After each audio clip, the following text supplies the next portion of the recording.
ناظرین، ابن العربی اپنے شاگردوں کے ساتھ حلب روانہ ہوئے، جبکہ ارطغرل نے اپنا قبیلہ لیا اور چراگاہ کی تلاش میں انقرہ کی طرف روانہ ہوئے۔ انقرہ کو اس دور میں انگورا کہا جاتا تھا۔ یہ لوگ سفر کرتے تھے۔ انگورا کے قریب پہنچے تو پہاڑ کے پیچھے ایک خوفناک جنگ چل رہی تھی۔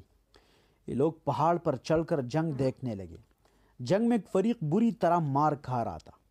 ارطغرل کے دل میں اچانک کمزور فریق کی مدد کرنے کا خیال آیا۔ اس کے پاس 400 گھوڑ سوار تھے۔ یہ لوگ اپنے گھوڑ سواروں کو علب کہتے تھے۔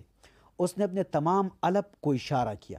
یہ پہاڑ سے اترے اور کمزور لشکر کی مدد شروع کر دی۔ یہ کمزور لشکر کے لیے غیبی مدد ثابت ہوئے۔ جوانوں کو حوصلہ ہوا اور وہ پلٹ کر لڑنے لگے۔ جنگ کی شکل بدل گئی۔ ہارتا ہوا لشکر جیت گیا اور جیتتا ہوا ہار گیا۔ ارطغرل کو جنگ کے بعد پتہ چلا کہ اس نے انجانے میں سلجوق حکمران کی مدد کی تھی۔ سلجوق حکمران کی لشکر منگولوں کے ساتھ لڑ رہا تھا اور ارطغرل کی مدد سے جیت گیا۔ سلجوق حکمران نے اس مدد کے بدلے ارطغرل کو سوگت شہر اور اس کی ساری وادیاں دے دی۔ یوں کائی قبیلہ کو مستقل علاقہ مل گیا۔ ارطغرل اپنی ایمانداری، وفاداری اور بہادری کی وجہ سے سلجوق حکمران کا مشیر خاص بن گیا۔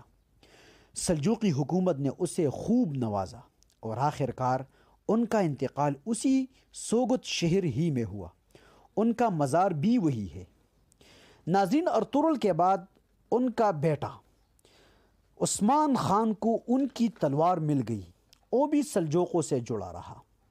13ویں صدی کے اختتام میں سلجوق حکومت ختم ہوئی اور ہر طرف منگولوں کی یلغار سے خون کی ہولیاں کھیلنے لگی، تو عثمان خان نے منگولوں کے خلاف کئی ترک قبیلے اکٹھا کر کے اتحاد قائم کیا۔ اس اتحاد کی بدولت 1280 یا 1288 میں ایک چھوٹی سی ریاست بن گئی۔ دوسرے علاقوں میں بھی مسلمانوں کی چھوٹی چھوٹی حکومتیں قائم تھیں، مگر یہ ایک تازی اور نئی اسلامی ریاست تھی۔ 1280 سے لے کر اس کے بعد یہ حکومت تسلسل کے ساتھ قائم رہی۔ ناظرین، عثمان کا بیٹا اور خان اپنے والد کے ساتھ مل کر اپنی جاگیر کی حفاظت کر رہے تھے۔ یہ لوگ عیسائیوں سے لڑتے لڑتے بورسا شہر پہنچ گئے۔ یہ بازنطین سلطنت کا بڑا شہر تھا اور خان نے اسے فتح کر لیا۔ عثمان اس وقت بوڑھا اور بیمار تھا۔ اور بورسا کی فتح کے بعد ایک درخت کے نیچے بیٹھ گیا اور خان آگے بڑھا۔ اس نے اپنے والد کا ہاتھ چھوما اور اپنی ریاست کا نام سلطنت عثمانیہ رکھ کر اعلان کیا۔ عثمان غازی اس کے 1 سال بعد انتقال کر گیا۔ اسے بورسا شہر ہی میں دفن کر دیا گیا۔